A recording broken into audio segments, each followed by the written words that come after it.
Here at home, millions of families across America preparing to go back to school. For students, teachers, and parents, it is a stressful time, many of them going back today, with serious concerns about safety for those who do go back to a classroom and questions about the efficacy and practicality of virtual classes for students and their families who are staying home. Joining me now, Jenna Bush Hager, former first daughter, first granddaughter, co-host of the fourth hour of the Today Show. Thanks so much for being with us, because your new book is out today, Everything Beautiful in Its Time, Seasons of Love and Loss. So Thank you. I want to talk to you about what you've learned.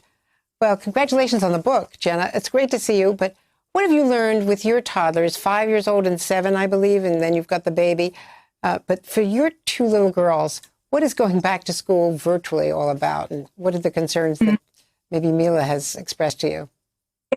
Well, we were like everybody, our schools closed and we were together homeschooling. Really, they were virtually learning and we were helping them as much as we can. And they're little girls. So they're so young that they needed the assistance of parents to be there to help them even get on the computer, stay on the computer. And I think, all over the country, going back to school looks really different. But I know as a mother and as a former teacher, I think we're appreciating teachers now more than ever. And for so many of these parents, you included, working from home while dealing with toddlers who are coping with trying to be online is a real challenge. Kids they like to run, they like to play, they're interacting with their other children. And now they are, in some cases that I'm hearing about from here, 5 hours a day for some of these kids with very short breaks. That's a lot. Mm-hmm. Well, yeah, I think, this is what the schools had to do to make sure that our kids got the education that they needed. Kids were on computers, but I also feel so lucky because it's a huge social, there was a huge economic problem because my kids have computers. My kids had a parent who could work from home, but also go in and help. There were a lot of kids that didn't have the access to internet or the technology that they need to keep up. And I think if anything, it shows us that, our system needs some serious work because where we are born shouldn't predict the level of education we receive. And so that, I just thought about those kids who may not have the technology that they needed. And in your book, you talk about also love and loss in the time of COVID. You've lost so many people. You lost your father-in-law this summer.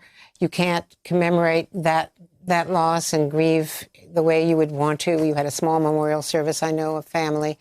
But you also, of course, had lost 3 grandparents in just one year, and also, your former, your grandmother, your maternal grandmother as well, of course, is the grandparents we knew so well publicly. Of course, President Bush and Barbara Bush.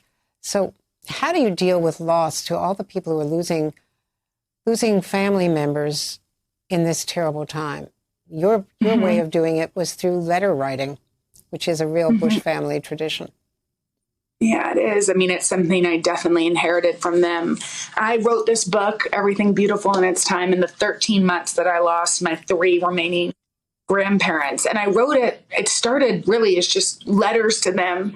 The night my grandma Barbara died, I was alone. My husband was in Texas and I turned on the TV and I was listening to those talk about her life, some of whom knew her like you did and some didn't. And I felt like I had to write her a letter. It was like this almost urgent call just so that I could get my thoughts, my pain onto paper, and also just how much I loved her.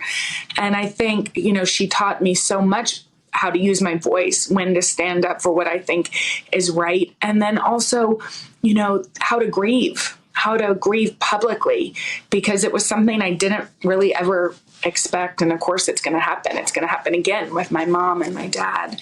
But to just know these people for who they were to me and not necessarily the public perception.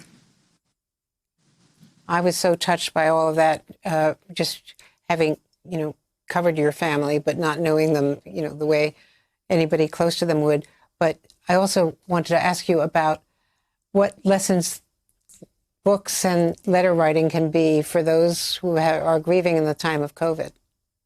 Yeah, well, I mean, I found it to be really therapeutic to write to those that will never read these letters. I wrote to my grandparents multiple times in that year. And I, so wish they were here now, because one of the things that they taught me is to be part of the discussion. We would sit around that table and talk and debate, and they loved to debate. They like to listen to other people's thoughts and learn and grow. And I actually write about a story about how my grandmother changed her mind on certain things, even in her 90s. And I just miss that. I miss being able to sit and debate and talk and be listened to and be heard. That anecdote about how she changed her mind about transgender people after a lunch conversation was really moving. Thank you so much, Jenna Bush Hager. It's great to see you.